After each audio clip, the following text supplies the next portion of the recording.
بسم اللہ الرحمن الرحیم۔ السلام علیکم، میں ہوں نعیم رضا اور آپ دیکھ رہے ہیں ہمارا یوٹیوب چینل۔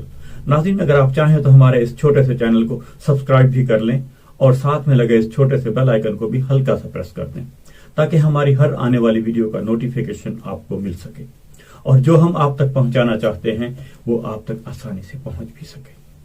ناظرین، قومی سلامتی کمیٹی نے کابل پر طالبان کے قبضے کے بعد ایک ہنگامی اجلاس جس میں افغانستان کی نئی صورتحال پر غور کیا۔ کمیٹی نے افغانستان کے تمام گروہوں سے مطالبہ کیا کہ وہ اس بات کو یقینی بنائیں کہ افغانستان کی سرزمین پاکستان سمیت کسی دوسرے ملک کے خلاف استعمال نہیں ہوگی۔ اسی دوران طالبان نے دارالحکومت پر اپنی گرفت مضبوط کر لی اور تقریباً تمام سرکاری عمارات کا کنٹرول بھی سنبھال لیا۔ طالبان نے بظاہر معتدل مزاجی کا مظاہرہ کرنے اور ملک میں افہام و تفہیم کی سیاسی فضا پیدا کرنے کا عہد کیا ہے۔ کل کابل پر قبضہ کے بعد یہ اعلان بھی کیا جاتا رہا کہ جلد ہی ملک کے حکومتی ڈھانچے کے بارے میں ایک معاہدہ قائم کیا جائے گا۔ تاہم اب یہ اشارے دیے جا رہے ہیں کہ سفارتی عملے اور دیگر لوگوں کو ملک سے نکالنے کے نام پر کابل ایئرپورٹ پر موجود امریکی اور دیگر ملکوں کی فوج کے ملک چھوڑنے تک کوئی سیاسی اقدام نہیں ہوگا۔ طالبان نے جنگ کے خاتمے کا اعلان کرتے ہوئے تمام شہریوں کی حفاظت کا عزم ضرور ظاہر کیا ہے، لیکن کابل کی حد تک دیکھا جا سکتا ہے کہ شہریوں میں خوف و ہراس کا سما کس قدر عروج پر ہے۔ امریکہ اور حلیف ملکوں کے زیر سایہ پروان چڑھنے والے نظام میں خواتین اور دیگر سماجی گروہوں کو ملنے والی آزادی کے بارے میں شدید خدشات موجود ہیں۔ خواتین اور ایسے تمام عناصر جنہیں طالبان کی طرف سے انتقامی کارروائی کا اندیشہ ہے، وہ منظر سے غائب ہیں اور مستقبل میں ہونے والے فیصلوں کا انتظار کر رہے ہیں۔ کابل ایئرپورٹ کے سول حصے میں ہزاروں افغان شہری اپنے اہل خانہ کے ساتھ ملک سے باہر جانے کی کوشش میں لگے ہوئے ہیں۔ ٹیلی ویژن کی اسکرین پر آپ ایسے مناظر دیکھ سکتے ہیں جن میں سینکڑوں بلکہ ہزاروں لوگ رن وے پر پرواز کرتی ہوئی ٹیکسی والے طیارے کے ساتھ پیچھے پیچھے بھاگ رہے ہیں یا کھڑے ہوئے طیارے میں داخل ہونے کی کوشش کر رہے ہیں۔ اس سے شہریوں کے ایک خاص طبقے میں پائے جانے والے خوف کا اندازہ کرنا مشکل نہیں۔ طیارے پر سوار ہونے کی کوشش میں پیدا ہونے والی بھگدڑ میں اب تک 7 سے زائد افراد ہلاک ہونے کی اطلاعات موصول ہوئی ہیں۔ اس دوران امریکہ اور دیگر ممالک میں اپنے سفارتی عملہ کو ایئرپورٹ کے ملٹری حصے میں اپنی حفاظت میں لیا ہوا ہے اور انہیں جلد از جلد ملک سے باہر روانہ کرنے کی کوشش کی جا رہی ہے۔ کابل ایئرپورٹ سے کمرشل پروازیں معطل ہیں، جس کی وجہ سے صرف وہی لوگ اس وقت افغانستان سے بیرون ملک روانہ ہو سکتے ہیں جنہیں امریکہ یا کوئی دوسرا مغربی ملک اپنے فوجی طیاروں میں لے جانے پر راضی ہو۔ ایسے ہزاروں لوگ جو امریکی افواج کے لیے کام کرتے رہے ہیں ماضی میں، انہیں اس وقت شدید مایوس کن اور خطرناک صورتحال کا سامنا ہے۔ امریکی حکام نے تسلیم کیا ہے کہ ایسے تمام افغان باشندوں کو ملک سے نکالنا آسان کام نہیں ہوگا۔ طالبان نے گزشتہ روز اعلان کیا تھا کہ جو لوگ بھی محفوظ مقامات کی طرف جانا چاہتے ہیں ان کو نہ روکا جائے گا اور طالبان جنگجو کسی شہری کو نقصان نہ پہنچائیں گے۔ لیکن آج کابل ایئرپورٹ جانے والے تمام راستوں کا کنٹرول سنبھال کر ایئرپورٹ کی طرف آمد و رفت کو بند کر دیا گیا ہے۔ عملی طور پر اس اقدام کا یہی مقصد ہے کہ افغانستان سے جانے کے خواہش مند افغان شہریوں کو ملک سے روانہ ہونے کی اجازت نہ دی جائے۔ کابل ایئرپورٹ موجود نارویجن براڈ کاسٹنگ کارپوریشن کے ایک رپورٹر یاما ولسمل رپورٹ دی کہ وہ ایئرپورٹ کے سول حصے میں لوگوں کے تاثرات جاننے کے لیے گئی تھی، لیکن وہ وہاں محصور ہو کر رہ گئے۔ بلاخر نارویجن فوجی ذرائع کی مدد سے کئی گھنٹوں کے بعد وہ ایئرپورٹ کے ملٹری حصے میں پہنچ سکے جسے محفوظ کہا جا رہا ہے۔ ولسمل کا کہنا ہے کہ وہ نارویجن شہری ہونے کی وجہ سے حفاظتی زون میں ضرور آ گئی ہیں، لیکن ان ہزاروں افغان باشندوں کا کوئی پرسان حال نہیں۔ جو بے یار و مددگار اور کوئی بھی پرواز لے کر ملک سے باہر جانے کے لیے تیار نہیں۔ کابل سے رپورٹنگ کرنے والی CNN کی نمائندہ کلاریسا وارڈ نے آج دن بھر عبایا اور حجاب پہن کر شہر کے حالات اور طالبان کی نگرانی کے بارے میں معلومات فراہم کی۔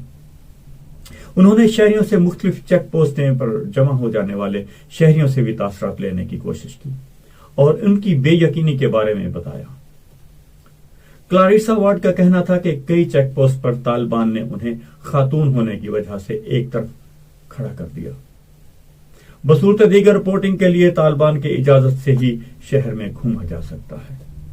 یہ اطلاعات مسلسل کابل کے شہریوں، افغان باشندوں اور اقوام عالم کی پریشانی اور بے یقینی میں اضافہ کر رہی ہے۔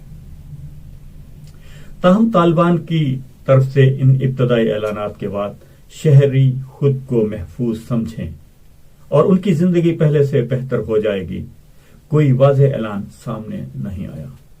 ایسا کوئی اعلان نہیں ہوا، نہ ہی ابھی تک سیاسی و حکومتی انتظام کے بارے میں کوئی خبر سامنے آئی ہے۔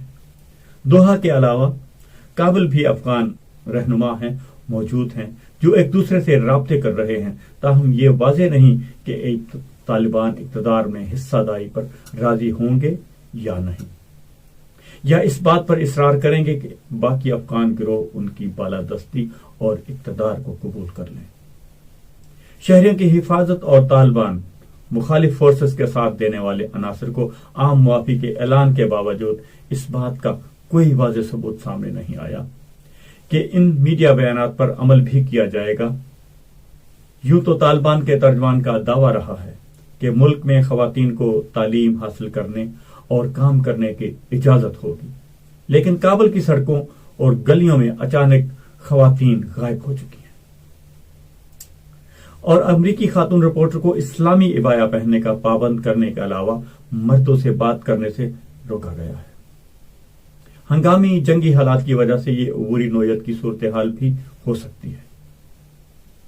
ایسا ہو سکتا ہے کہ یہ ابھی وقتی طور پر کیا گیا ہو، لیکن حالات کی وجہ سے یہ عبوری نوعیت کی صورتحال بھی ہو سکتی ہے۔ لیکن جو ہی طالبان کی سیاسی قیادت حکومتی انتظام کے باقاعدہ ڈھانچے کے متعارف کروائے گی تو ان حالات میں مثبت تبدیلیاں رونما ہوں گی۔ یہی اس وقت افغان شہریوں اور دنیا بھر کی حکومتوں کی واحد امید ہے۔ اس کا دار و مدار اب صرف طالبان کی قیادت اور مرضی اور منشا پر منحصر ہے۔ اس وقت وہ کسی رکاوٹ کے بغیر افغانستان کے مالک و مختار بنے ہوئے ہیں۔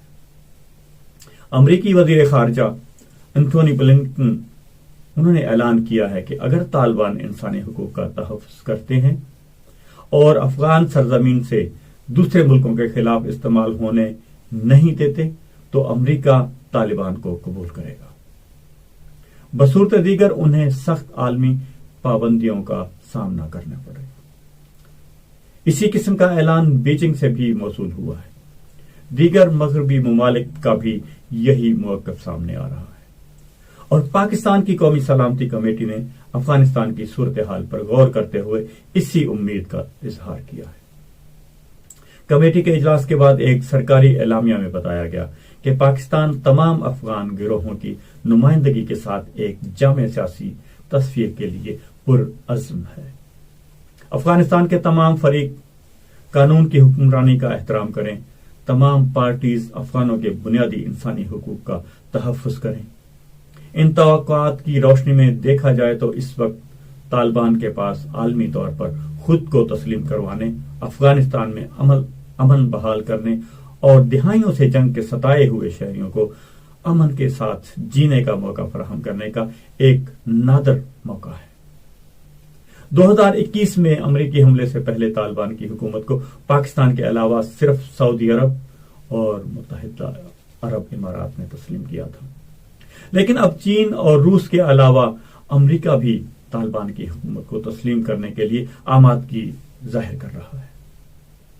لیکن جو گروہ ایک معاہدہ کے تحت امریکی افواج کے انخلاء کے بعد پرامن طریقے سے انتقال اقتدار کے لیے مذاکرات پر راضی نہیں ہوا تھا، اقتدار ملنے اور ملک پر قبضہ کے بعد وہ کس حد تک یہ احساس کر سکے گا کہ اب انہیں ماضی کی دشواریوں کو مشکلات ختم کرنے کا موقع مل رہا ہے، لگتا ہے کہ طالبان قیادت کے لیے بھی یہ فیصلہ کرنا اتنا آسان نہیں ہوگا۔ اگرچہ کہا جا سکتا ہے کہ طالبان بالغ النظر ہو چکے ہیں، یعنی طالبان کی حکومت جو ہے وہ بالغ ہو چکے ہیں، لیکن اس کا عملی مظاہرہ ابھی تک دیکھنے میں نہیں آیا۔ پاکستان کی سلامتی کو افغان سرزمین سے براہ راست خطرہ رہا ہے۔ اتحادی فوج کی موجودگی میں اشرف غنی کی حکومت نے بھی بھارت کو افغانستان میں پاؤں جمانے اور پاکستان کے خلاف سرگرم گروہوں کی سرپرستی کرنے کی اجازت دے رکھی تھی۔ طالبان کی حکومت میں شاید فوری طور سے بھارتی اثر و رسوخ ختم ہو جائے، لیکن تحریک طالبان پاکستان کے ساتھ طالبان کے مراسم کی روشنی میں پاکستان اس وقت تک سکھ کا سانس نہیں لے سکے گا جب تک طالبان دو ٹوک انداز میں اس گروہ کو افغان سرزمین کو پاکستان کے خلاف استعمال کرنے کا واضح پیغام نہیں دیتے۔ فی الوقت ایسا کوئی اعلان سامنے نہیں آیا۔ کابل پر قبضہ کے بعد جن قیدیوں کو رہا کیا گیا ان میں تحریک طالبان پاکستان کے متعدد لوگ بھی شامل ہیں۔ اس سے قبل ٹی ٹی پی کے لیڈر یہ اعلان کرتے رہے ہیں کہ وہ افغانستان کی اسلامی امارات کی طرز پر پاکستان میں اسلامی نظام قائم کرنے کی جدوجہد جاری رکھیں گے۔ یہ گروہ اس عزم کا ارادہ کرتا رہا ہے جو بظاہر افغان طالبان کے پاس انہیں روکنے کا کوئی جواز نہیں دیتا۔ پاکستان کو موجودہ صورتحال میں بہت چوکنا رہنے کی ضرورت ہوگی اور صورتحال کا احتیاط سے جائزہ لینے کی ضرورت ہوگی۔ عالمی رائے کے برعکس طالبان سے ربط اور تعلق کا کوئی بھی فیصلہ یا اقدام پاکستان کے مفاد میں نہیں ہوگا۔ پاکستانی حکومت کہتی رہی ہے کہ طالبان اب ہماری بات نہیں مانتے۔ اب یہ بھی دیکھنا ہوگا کہ کیا پاکستان کے ساتھ دوستانہ رویہ اختیار کرتے ہیں یا 2021 میں طالبان حکومت کے خلاف امریکی جنگ میں پاکستانی کردار کی وجہ سے اس کے خلاف انتقامی جذبات کا مظاہرہ کرتے ہیں۔ کیا پاکستان کے پاس افغانستان کی تبدیل شدہ صورتحال میں بہت زیادہ آپشنز نہیں ہیں؟ اس حالات میں سب سے بہتر حکمت عملی یہی ہوگی کہ جس حد تک ممکن ہو افغانستان کے داخلی معاملات میں مداخلت سے گریز کیا جائے۔ ایسا کوئی عمل نہ دکھایا جائے، ایسا کوئی کام نہ کیا جائے جس سے افغانستان کے داخلی معاملات میں مداخلت ہو۔ ناظرین، دیکھتے ہیں اگلے آنے والے وقت میں حالات کس طرح